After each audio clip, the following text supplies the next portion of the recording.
One of the things that really stood out to me the most in the book that I think illustrates this, how far the left has come more than anything else, when you talk about the free speech event at Berkeley in the 60s, where they have an actual neo-Nazi as well as black nationalists. It was Malcolm X. Yeah, they had Malcolm X. Malcolm X Yeah. came to speak there, and they had this huge event to display how much the leftists at Berkeley believe in free speech. Yes. And then you contrasted that with Milo Yiannopoulos coming to Berkeley a couple years ago, and the shit show, and what was it, hundreds of thousands of dollars they had to spend on security due to Antifa threats. And so talk a little bit about the 60s at Berkeley and what they did there. Yeah, the 60s, in the 60s, Berkeley was the birthplace of the free speech movement. It used to be that a coalition of students, many of them on the left, but also students on the right, they came together to say the repressive policies at Berkeley and other campuses, saying you couldn't bring outside speakers, you couldn't advocate for political causes, all that. They said, nope, we believe in the First Amendment. We demand the right to engage in whatever speech we want. And this was this protest movement that won. They got the policies rescinded. And yeah, they brought all sorts of controversial people to campus, including an actual Nazi, to make a free speech point. Actually, the kids, so again, these are the leftist progressive kids, they dressed in like Nazi costumes to advertise the event. And then nobody heckled the guy. They laughed at him after he spoke. They heard what he had to say. They made fun of him, and that was that. And then he went on his way. Can you imagine them? And this was only, 20 years after the threat of Nazism is actually a thing. Now we're like, half a century or more than that removed from it. And if you did that today, there would be congressional hearings on it. I mean, yeah. I testified before Congress like 3 weeks ago on rising hate crimes and white nationalism. Jeez. Yeah, it really is hard to imagine. I mean, now, all those kids culturally appropriating from the Nazis, their uniform. Very problematic. That's very, that's their indigenous. Okay. We need to call them out.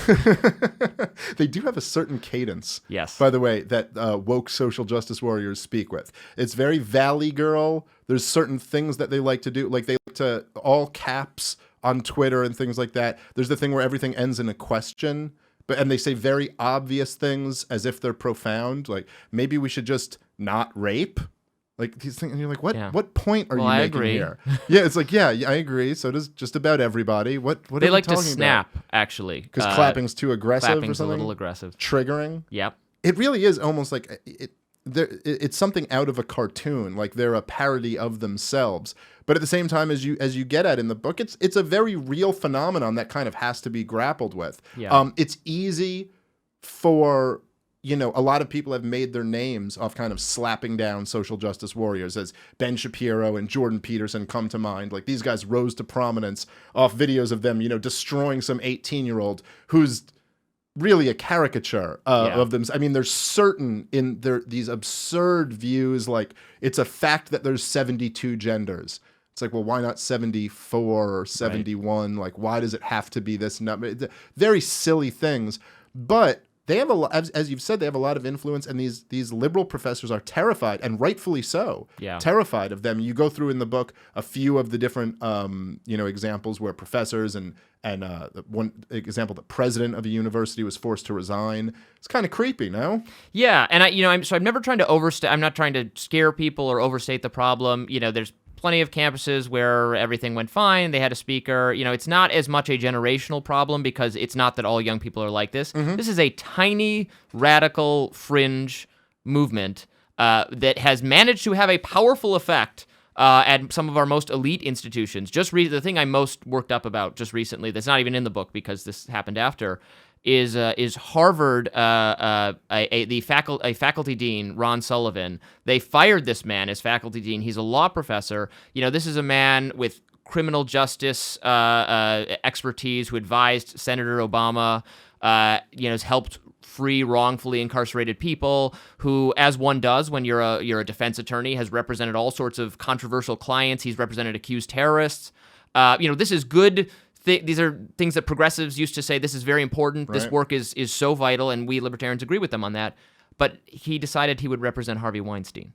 And the 50 student activists on campus said, your decision to do this has made the campus an unsafe place. This is unsafe for women because you are representing Harvey Weinstein. There should be an investigation. Harvard said, okay, they did an investigation, and they fired this guy, which is it's outrageous. It is, and actually the ACLU, which I've had many criticisms of lately, put out a statement condemning the students in the university for doing this, which made me I was delighted that they did.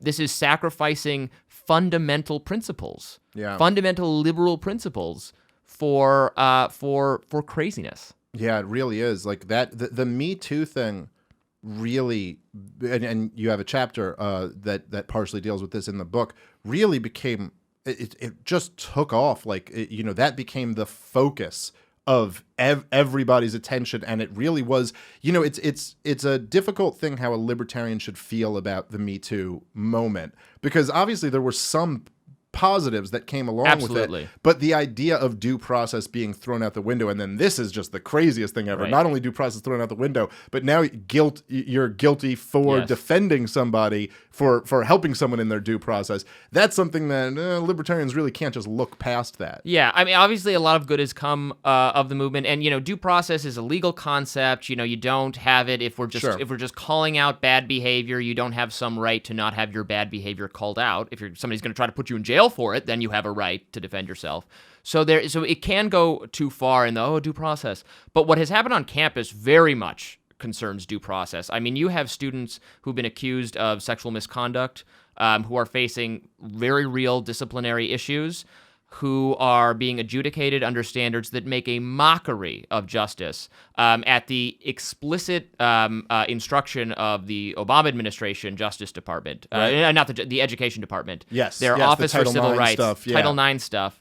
And they told these campuses, the administrators, that you had to handle these matters a certain way that were just wildly unfriendly and frankly unconstitutional. I mean, the students have then gone back and sued the universities, and they win a dramatic number of cases, because this was just obviously conflates. And there's been a bunch of settlements where basically they won. So the university's trapped, because the government's saying you had to do it this way, and they know they're going to get sued, and they do get sued.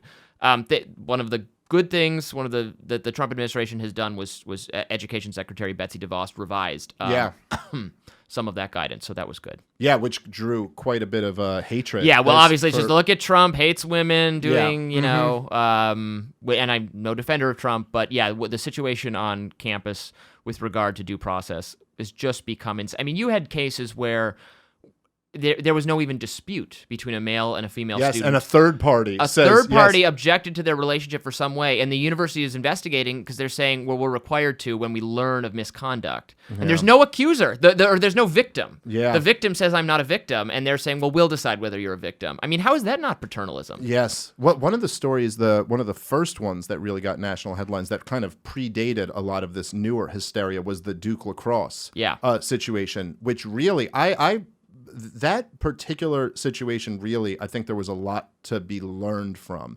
There's ESPN did a documentary on it that is just amazing. It's really incredible. I highly recommend everybody watch it, because it really poked a hole in so many of the myths of the left-wing social justice warriors, like the idea that there's this white privilege that white people get to walk around with, and look, there's no more whiter, more privileged people than Duke lacrosse players, right? Like that is, if you had to draw a cartoon, you had to draw a picture of white privilege, they're probably at Duke playing lacrosse. Like that's the most white privilege. You're maxed out. And the alleged victim in the situation was like a black stripper or something. And so this privilege, yet everybody believed her and threw these kids right under the bus. And it's not as if this was a gray area or they had sex that one of them regretted. They were intoxicated and had sex. Nothing happened. She was crazy and later stabbed someone. Yes, she was just a crazy person who made something up, I think, to get CPS off her back because she was like away from her kid being hammered. It was just made up. And you can watch in the documentary how the college activists all come to, they're outside these kids' dorm, like screaming, you're a rapist, go home, why are you protecting them? Anyway, the season ends up getting canceled. The faculty was all against them too. Yes, it speaks to, so privilege is it exists, but it's situational. Right. So you can certainly have advantage. There are situations where you do have advantages as a white man, but then there are situations where being a man is an advantage, but then there are situations where it's a disadvantage. Like if a woman is accusing you of something and you're in a circumstance where people would be very favorable to her. And that's kind of what I think gets a little lost in some of this the intersectionality framework that is so important to how the progressive activists view what they're doing. They say there are categories of marginalization and they stack. So if you're a black person, you're marginalized, but if you're a black woman, you have 2 categories of marginalization. If you're a gay black woman, 3, and so on and so on. But then they've also said that these categories go on and on and on, and on campuses where they start to adjudicate slighter and slighter categories, and there's teams. They're called bias response teams, where you're supposed to report to them if you feel slighted based on one of these protected categories, which include things like ageism and sizeism as well. Obviously, this is starting to impugn on free speech when you're reporting that someone said a joke you didn't like for one of these reasons. And like 100 campuses have these things. It's not even that there's no truth to the intersectional framework. No. It's like there is almost something there, but they miss, which is why it's like the logical conclusion of it should just be individualism. Yes. Because the truth is that no matter how many categories you come up with, really there's no way to measure them against other categories that you're not even thinking about. I mean, whether somebody has like loving present parents is so much more important than whether you're gay or straight in terms of like how that's going to affect your development as a person, your life. There's so many and that's just one that I pulled out of my ass. Like there's so many different factors. And the idea that, I mean, I know these examples have been, all cited, but the idea that like Barack Obama's daughters, because they're black women, are somehow growing up with less privilege than some white man whose, like mother died of cancer when he was 5 and his dad's a trucker. The idea of that is absurd. Well, there's a real tension on the left, too, between some of these newer intersectional, it's about identity like race, sex, gender, etc., and kind of your older school Marxist leftist who use these things as distractions at best from the real root struggle, which is economic, which is class in nature. Well, you see Bernie Sanders having to adjust to this. Yes. Because there's a big change from Bernie Sanders in 2016 to 2020 as we're going into Bernie Sanders, is that now he's really trying to, now he talks about racial justice all the time because he got... And still in a way that's not good enough for the intersectional left. Yeah, because he's still a fucking 80-year-old Jew. What does he know about racial justice in 2019? But he's like...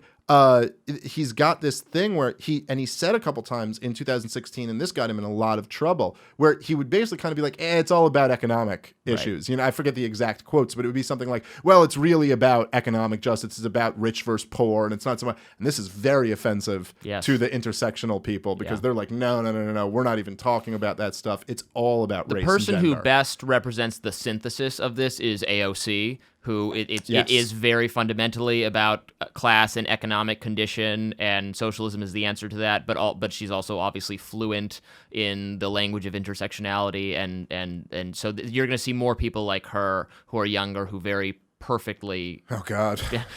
Well, I'm going to have a lot of content for the next few years then, I guess. Jesus.